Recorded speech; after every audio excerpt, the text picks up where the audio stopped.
Bonjour à tous et bienvenue sur Train Passion. Allez, on continue donc la personnalisation de notre Renault JN 90 et aujourd'hui on va s'occuper un petit peu de tout ce qui est feu rouge, feu orange, phare, etc., etc.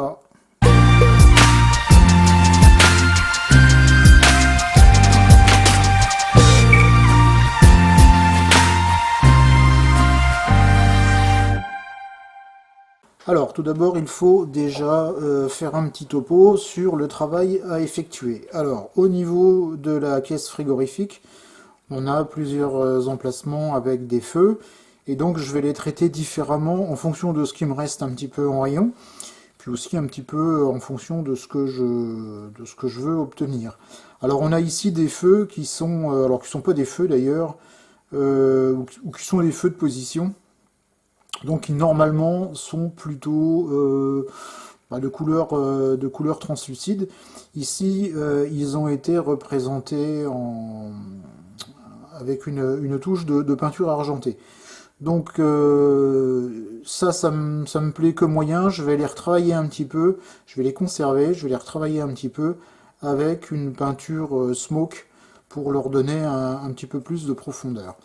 Ici, j'ai des feux rouges. Alors, ces feux rouges, par contre, ne me plaisent pas du tout. Je vais les enlever et les remplacer par des lentilles de chez Escapé.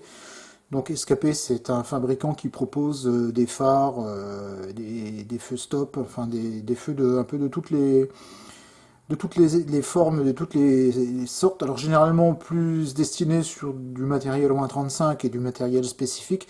Mais comme j'ai fait beaucoup de maquettes et que, d'ailleurs, je fais toujours beaucoup, mais que j'ai beaucoup de stock aussi, je m'en sers aussi pour le HO.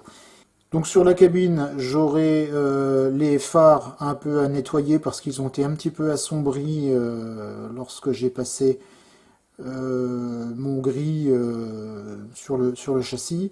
J'ai également ici des feux clignotants qui ont été passablement assombris, donc je vais aussi reprendre pour les faire ressortir. Et puis j'ai ici deux feux rouges, pareil que j'ai repeint lorsque j'ai passé mon gris rubber black, et donc sur lesquels je vais mettre des lentilles comme je vous en parlais précédemment.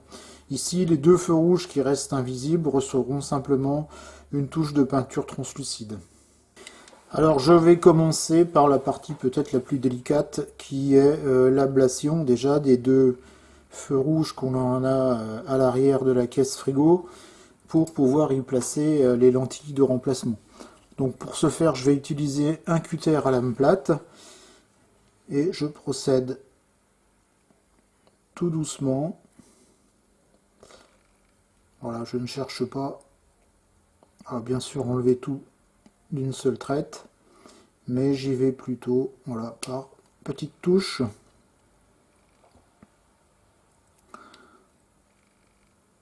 Tout en faisant bien attention de ne pas abîmer la peinture.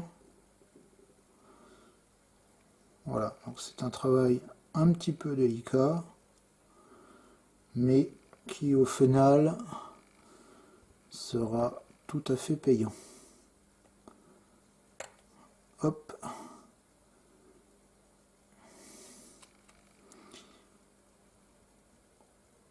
Voilà, je suis presque terminé. Alors il y a un sens également hein, pour utiliser les cutters à lame plate. Il y a un méplat ici, donc qui va toujours côté maquette. Ça évite d'enfoncer le cutter dans le plastique et ça permet de garder une une bonne orientation. Donc voilà, je termine simplement en grattant très légèrement la surface. Alors j'ai quand même conservé une petite surépaisseur, hein, très faible, parce que si j'essaye d'aller jusqu'au niveau de la peinture, je vais forcément esquinter donc la peinture originale, et c'est surtout pas ce que je recherche. Hein. Je veux conserver cette peinture qui est bien lisse, bien brillante, et qui va convenir pour les travaux que j'ai à réaliser après. Donc j'ai pas envie de faire de retouches. Du coup, j'essaie au maximum de conserver la peinture existante. Voilà, donc je vais faire le suivant. J'ai une petite marque ici quand même, mais rien de bien grave. Voilà, j'ai terminé. J'ai juste une petite marque ici que j'ai faite tout à l'heure quand j'ai enlevé le premier feu, mais bon, c'est pas grave avec le weathering. J'arriverai à camoufler cette partie, d'autant plus qu'elle se situe juste à l'aplomb des portes. C'est généralement un endroit qui est un peu plus sale du fait de l'accostage à des quais ou des choses comme ça. Et donc voilà, il y aura moyen, il n'y a rien de catastrophique, il y aura moyen de camoufler tout ça. Alors, je vais déjà redonner un petit peu de punch à mes feux, à mes phares. Et donc pour ça, c'est juste un petit nettoyage à l'acétone. Donc avec un pinceau plus ou moins dédié à ce genre de travaux. Il suffit simplement, voilà, de déposer un peu d'acétone et de venir ensuite, une fois que l'acétone a agi, enlever le surplus. Vous voyez, quand je nettoie mon pinceau, j'ai du noir, c'est-à-dire que là j'enlève la fine couche que j'avais sur mes phares, mais suffisamment épaisse pour les assombrir.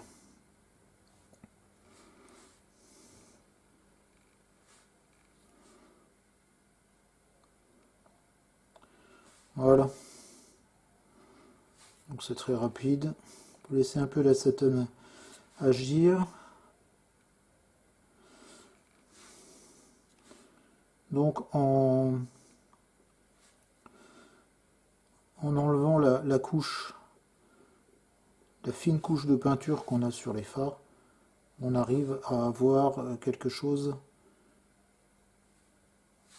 qui est intéressant parce que en fait comme on a mis de la peinture un peu partout, les bords, la partie des bords du phare qui se trouve dans le châssis reste noire et donc ça permet d'avoir quelque chose avec un peu plus de profondeur. Ceci dit, de toute façon, on sera amené quand même à les réassombrir puisque on va appliquer un jus de peinture sur le châssis. Et comme je vous l'ai expliqué dans la partie patine du frigorifique Brawa, il faut toujours partir sur une teinte plus claire puisque les effets appliqués après ont plutôt tendance à réassombrir. C'est pour ça que par exemple, j'en reparlerai plus tard, mais ici j'ai déjà appliqué un dry brush de gris sur le châssis qui normalement est noir, mais on va venir le réassombrir. Et si on veut obtenir quelque chose de contrasté, c'est toujours bien de partir d'une base qui est un peu plus claire.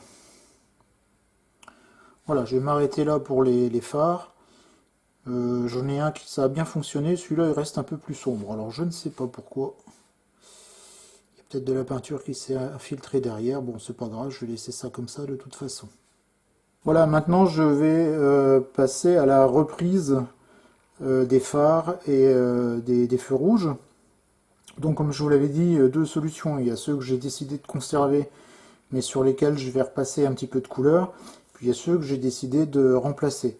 Donc pour les premiers, alors je vais commencer avec ici les clignotants. Donc je vais utiliser des peintures translucides.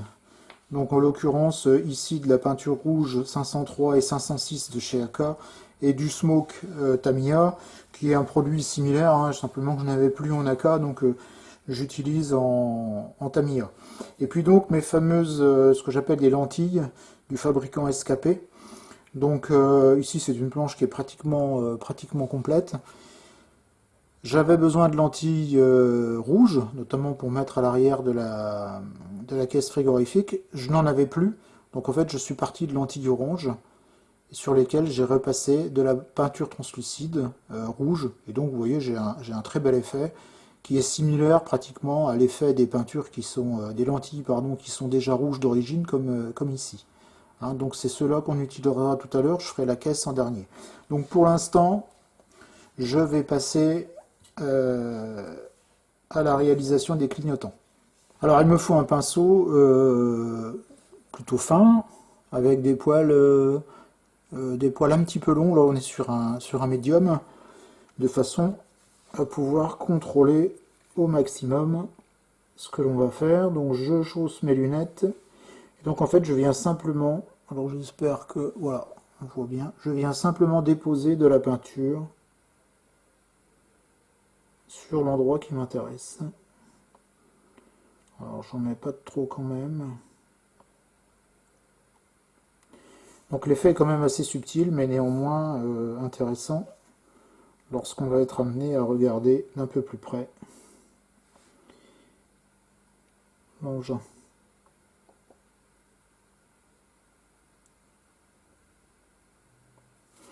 Voilà. Je vais en remettre un petit peu ici. Et là, on laisse sécher. Ça sèche en environ une dizaine de minutes. Il faut surtout bien faire attention. Voilà, c'est bon. De ne pas déborder parce qu'après, enlever la peinture, c'est un petit peu compliqué. Et je nettoie avec mon cleaner de chez Aka.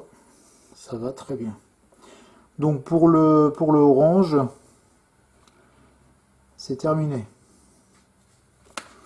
Je referme mon pot et je vais passer au rouge.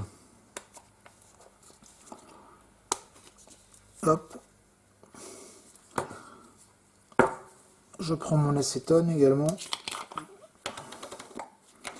Donc là, on a un phénomène que j'ai déjà parlé dans une autre vidéo, où on a une petite bouloche qui se forme au bout du pinceau. D'accord? Donc ça, par contre, un peu d'acétone. Ça, c'est un phénomène qui est assez courant lorsqu'on utilise des acryliques. C'est pour ça que les acryliques, il vaut mieux les utiliser avec des pinceaux à poils synthétiques. Ça évite pas le phénomène. Bon, là, c'est un pinceau un peu tout venant, hein, donc, mais n'utilisez pas l'acrylique avec des pinceaux qui ont un certain prix, parce que c'est quand même très agressif pour les poils. Alors, je vais passer donc à la peinture rouge. Voilà, si j'arrive à ouvrir le pot, ça c'est ma manie, toujours bien les refermer. Ce que je vous conseille de faire, hein, ça vous permettra de les garder très longtemps. Et donc, alors je l'avais dit que j'allais repasser un petit coup sur les feux arrière.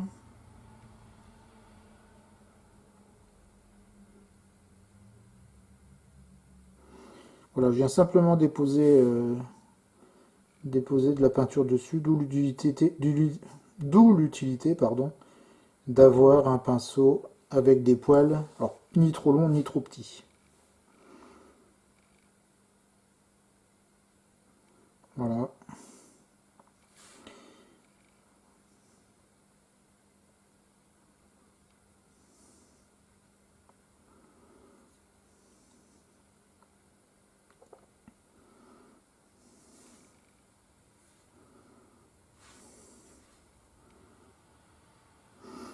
Voilà, donc pour le camion, c'est bon. J'espère que j'étais pas trop hors champ. Il me semble que si. Voilà, maintenant je vais passer à la caisse.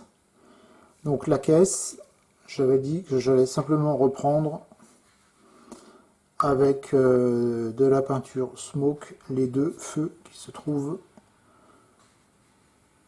sur la face avant, près du toit.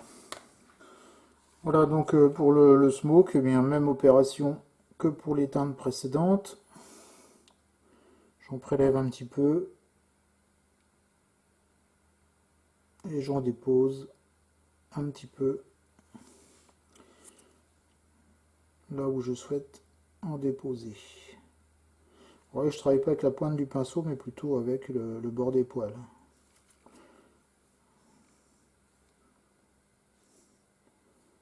Donc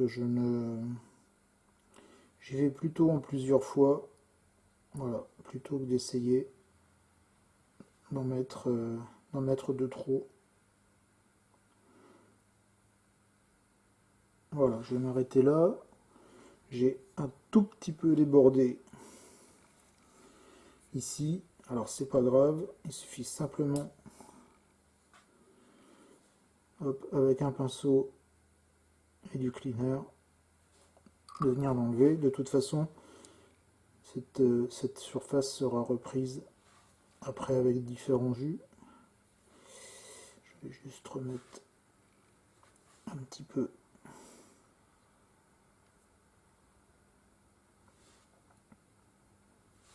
Voilà, vous voyez, je travaille avec, hop, le bord du pinceau.